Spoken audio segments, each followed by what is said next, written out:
Share market, तो share market जैसे कि एक कंपनी है कोई, ठीक है, जैसे कि एक मिक्सचर बनाने का फैक्ट्री, ये महासमुंद में यहाँ पे है ना तो मिक्सचर बनाने की फैक्ट्री, यहाँ पे जाते जाते यहाँ पे मिलता है ऊपर जो मिक्सचर बिकता है हमारे आसपास एरिया में, तो एक मिक्सचर बनाने का फैक्ट्री, ठीक है, तो ये वही फैक्ट्री है मिक्सचर बनाने का, ठीक है, ये फैक्ट्री है ऊपर का मिक्सचर बनाने का फैक्ट्री है, मिक्सचर फैक्ट्री। अब इस फैक्ट्री वाले को क्या चाहिए, इस फैक्ट्री में लगभग मान के चलो 10 लाख रुपया में क्या हो रहा है, पूरा सब काम हो रहा है, मतलब 10 लाख रुपए का फैक्ट्री है, 10 लाख में इसका काम हो रहा है।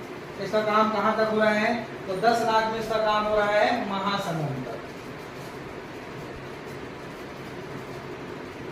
Only and only Mahasamund district को बस ये क्या कर रहा है, कवर कर रहा है ये फैक्ट्री, मतलब इसका बिजनेस, इसका जो मिक्सचर बनता है वो महासमुंद क्षेत्र में ही बिकता है, महासमुंद जिला में ही बिकता है, समझ में आ गया ना। अब इसको अपने बिजनेस को क्या करना है, बढ़ाना है, अपने बिजनेस को पूरा छत्तीसगढ़ में फैलाना है, इसको अपने बिजनेस को पूरा का पूरा छत्तीसगढ़ में क्या करना है, फैलाना है, छत्तीसगढ़ में पूरा अपने व्यापार को बढ़ाना है। तो इसको सबसे ज्यादा इंपॉर्टेंट मुख्य चीज किस चीज का हो सकता है, सबसे ज्यादा किस चीज का आवश्यकता होगा, इसको बिजनेस को बड़ा करने के लिए किसी व्यक्ति को सबसे महत्वपूर्ण क्या चीज की आवश्यकता होती है, पैसे। सबसे महत्वपूर्ण चीज क्या चाहिए, पैसा चाहिए, पूंजी चाहिए, आपके पास कैपिटल चाहिए। तो इसके पास 10 लाख का फैक्ट्री है, अब ये 10 लाख के फैक्ट्री को 1 करोड़ में बदलना चाह रहा है, अब इसको चेंज करना चाह रहा है 1 करोड़ में, चेंज करना चाह रहा है, कितने में करना चाह रहा है, तो 1 करोड़ में, 1 करोड़ रुपया में इसको बदलना चाह रहा है। 1 करोड़ में छत्तीसगढ़ में अपना मार्केटिंग कर सकता है, छत्तीसगढ़ में अपने पूरे मिक्सचर को पूरा छत्तीसगढ़ भर में बेच सकता है। तो अब 1 करोड़ रुपया कहाँ से आएगा इसके पास, 10 लाख तो इसके पास था, अभी 1 करोड़ रुपया इसको लाना है, तो इसका लाने का जगह बताओ कहाँ कहाँ से आ सकता है, कहाँ कहाँ से ये पैसा का व्यवस्था कर सकता है, बैंक से कर सकता है, वेरी गुड, और कहाँ से कर सकता है, हाँ अपने घर से कर सकता है, अपने रिश्तेदारों से मांग सकता है पैसा उधार, अपना जमीन जायदाद बेच करके पैसा ला सकता है, ये सब इसके पैसा लाने के जगह है। लेकिन इन सब चीजों में इसको पैसा वापस करना ही होगा, अगर वो बैंक से पैसा ले रहा है तो भी बैंक को पैसा वापस करेगा ब्याज के साथ, अपने रिश्तेदारों से पैसा ले रहा है तो भी उसको वापस करना है, या फिर अपने जमीन को बेच करके अगर वो पैसा लिया है तो उसका जमीन जा रहा है, उसका जमीन का नुकसान हुआ उसको। हालांकि बाद में अगर अच्छा बिजनेस करेगा तो और जमीन खरीद सकता है, लेकिन उसमें उसका जमीन क्या करना पड़ेगा, जमीन से उसको हाथ धोना पड़ेगा। और ये चाहता है ये व्यक्ति जो ये फैक्ट्री चला रहा है, ये फैक्ट्री चाहता है कि मैं कहीं से भी ऐसे जगहों से पैसा ना लूँ, लेकिन मेरे पास पैसा आना चाहिए। तो एक और रास्ता होगा कि दूसरे लोग क्या करें, इसके फैक्ट्री में पैसा लगाएं। जैसे कि मेरा फैक्ट्री है और आप सब चाह रहे हैं कि हम सब मिल करके सर की फैक्ट्री में पैसा लगाएंगे, तो सर जो पैसा कमाएंगे वो पैसा हमको भी मिलेगा। आ रहा है बात समझ में? तो जैसे कि कोई 1000 लगा रहा है, कोई 500 लगा रहा है, कोई 1 लाख लगा रहा है, कोई 10 लाख लगा रहा है, तो ऐसा कर करके सब क्या किए, 1 करोड़ रुपया का व्यवस्था हो गया फैक्ट्री वाले के पास, ठीक है। लोग मान गए, ठीक है, लोग मान गए क्या करने, उसके कंपनी में पैसा लगाने के, उसके फैक्ट्री में पैसा लगाने के।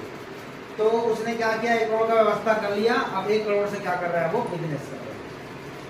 अब जिन्होंने पैसा लगाया उनको कैसे मुनाफा मिलेगा, तो जितना पैसा वो कमाएगा और जितना पैसा जो जितने हिसाब से लगाया है उसके हिसाब से उसको बेनिफिट मिलेगा, लाभ मिलेगा। जैसे कोई 1 लाख लगाया है तो 1 लाख 1 करोड़ कितना परसेंट है, परसेंट निकालेंगे, और जो लाभ आएगा उसके लाभ के हिसाब से उसको क्या मिलेगा, परसेंट मिलेगा।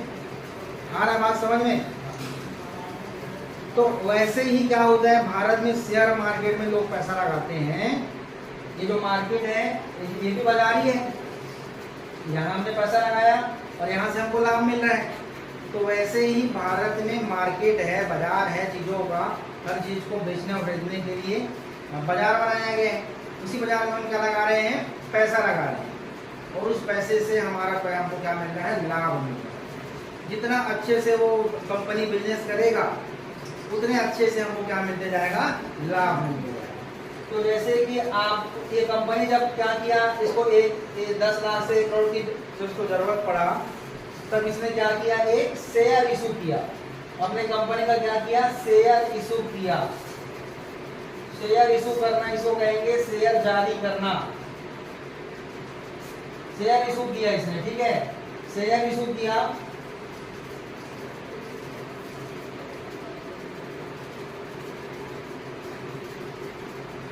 शेयर इशू किया इसने, शेयर जारी किया।